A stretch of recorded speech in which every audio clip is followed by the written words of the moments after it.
Good morning.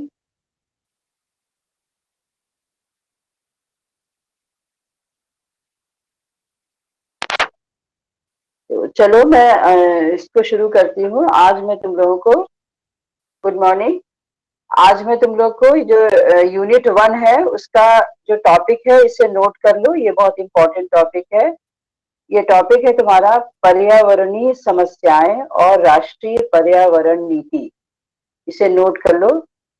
पर्यावरणीय समस्याएं तथा राष्ट्रीय पर्यावरण नीति। इंग्लिश में लिख लो। environmental problems environmental problems and national environment policy। environmental problems and national environment policy। ये तुम्हारा यूनिट 1 का लास्ट टॉपिक है। तो सबसे पहले हम आते हैं। अब जैसा कि हम हर बार तुम लोग को बताते रहते हैं कि अनसॉल्व पेपर ले लिया होगा। पिछले 4-5 जो साल के पेपर्स देख लेना अनसॉल्व पेपर में कि किस तरह के क्वेश्चन आते हैं। और हम बार बार तुम लोग को गाइड करते हैं। जो बच्चे नए आए हैं उनको बता देते हैं कि बुक तुम लोगों ने ले ही लिया होगा और पार्ट 1 में थोड़ा पढ़ा है तो उसमें इतना प्रॉब्लम नहीं आती है। बस खाली ये तुम्हारी पॉलिसी हो जाती है। सारे टॉपिक्स तुम लोगों ने बेस पढ़ा हुआ है, खाली ये तुम लोग की पॉलिसी से संबंधित है कि सरकार ने इस पे क्या पॉलिसी बनाई है और जो टॉपिक है तुम्हारे उसमें किस तरह के क्वेश्चन आते हैं वो तुम लोग अनसॉल्व पेपर से देख लेना और उसी के अकॉर्डिंग पढ़ना। हर यूनिट को पढ़ना है, किसी भी यूनिट का कोई टॉपिक छोड़ना नहीं है। और हर टॉपिक से एटलीस्ट 75% तुम्हें डिटेल में पढ़ना है और 25% तुम्हें शॉर्ट में पढ़ना है कि अगर फर्स्ट क्वेश्चन जो कि कंपलसरी है जिसमें से कहीं से भी आ सकता है तो वो तुम्हारा छूटे ना, क्योंकि उसमें ऑप्शन नहीं है, तुम्हें करना ही करना है वो। तो इसलिए मिश्रा एंड पुरी भी ले सकते हो, हिंदी मीडियम की। जे.एन. मिश्रा की ले सकते हो, तथ्य सुंदरम है। और इस तरह और भी बुक्स देखना कंपटीशन के। अब जैसे हम पर्यावरण पढ़ा रहे हैं, एनवायरनमेंट पढ़ा रहे हैं, तो इसमें तुम जो कंपटीशन की बुक्स आती हैं उनमें भी आता है। जैसे कि तुम्हें बेस तो मिल जाएगा किताब से, किताब लेटेस्ट लेना, पुरानी किताब से मत पढ़ना पॉलिसी।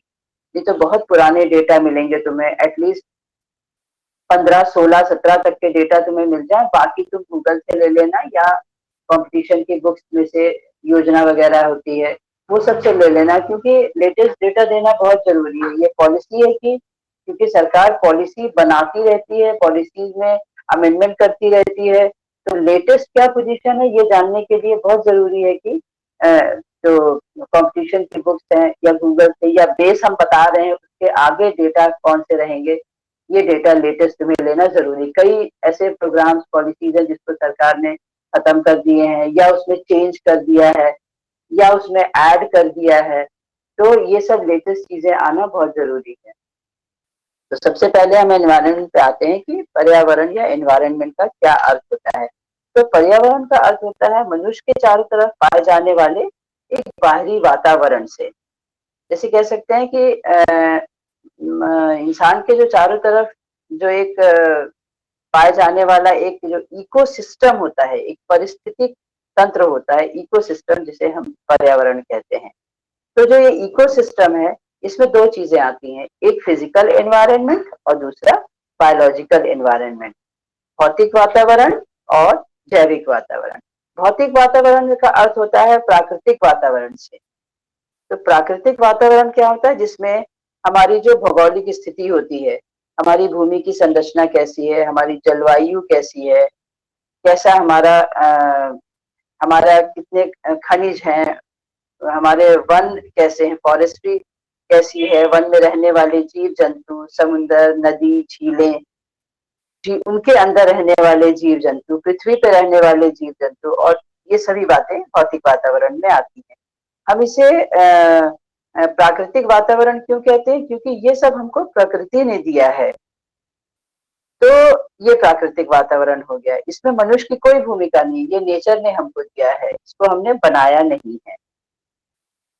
और जैविक वातावरण का अर्थ उस वातावरण से होता है जिसे जैविकता के कारण या मनुष्य या जीव जंतुओं ने पैदा किया है। इसमें मनुष्य का जन्म, जीव जंतुओं का जन्म, क्योंकि जन्म मनुष्य को मनुष्य ही देता है, जीव जंतुओं को जन्म जीव जंतु ही देते हैं।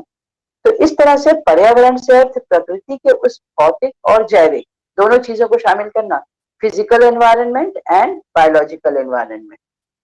तो पर्यावरण से अर्थ प्रकृति के उस भौतिक और जैविक वातावरण से है जो मनुष्य के चारों तरफ फैला हुआ है। अब ये है कि शुरू शुरू में प्रकृति ये पर्यावरण के ऊपर कोई ध्यान ही नहीं देता,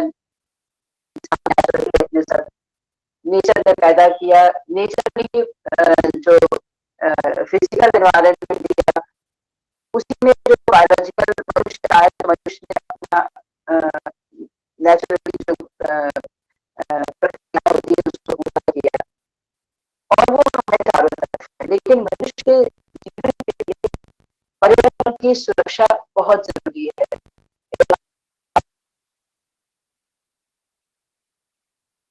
बहुत ज्यादा जरूरी है, जिसकी तरफ कभी ध्यान नहीं दिया।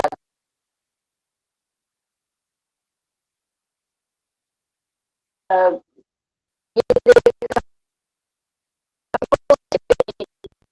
इस ध्यान देना शुरू किया है, इस पर बहुत ध्यान देना शुरू किया गया।